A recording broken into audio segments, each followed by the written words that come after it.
बातमी आहे मालेगावातनं। मालेगावामध्ये एक आगळा वेगळा स्टंटबाज पाहायला मिळालेला आहे।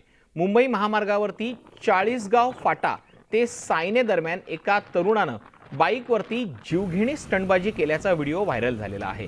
भगवान फरस उर्फ भगत सिंग असं या तरुणाचं नाव असून तो मालेगावच्या टोकडे गावात राहतो।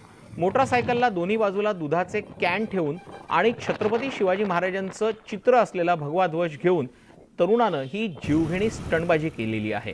अंगाचा थरकाप उडून देणारी ही स्टंटबाजी या तरुणानं अनेक वेळा केल्याचं सांगितलं जातंय। स्टंटबाजी करून स्वतःचा आणि इतरांचा जीव धोक्यात घालणं कितपत योग्य आहे असा प्रश्न या निमित्तानं उपस्थित केला जातोय।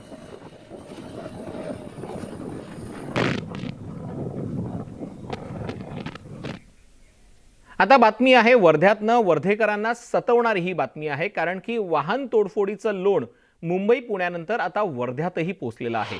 वर्ध्याच्या हिंदनगरात मध्यरात्रीच्या सुमारास 10 ते 12 वाहनांची तोडफोड करण्यात आलेली होती।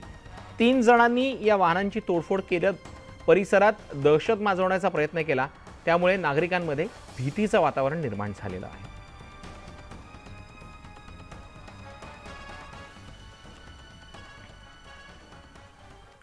बातमी आहे देहूरोडमधनं। देहूरोडमधल्या भाजी मंडई परिसरात नागरिकांच्या घराबाहेर पार्किंग केलेल्या वाहनांची तोडफोड करण्यात आलेली आहे। या 2 वाहनांचं नुकसान झालं आहे। या घटनेमुळे परिसरातल्या नागरिकांमध्ये भीतीचं वातावरण निर्माण झालंय।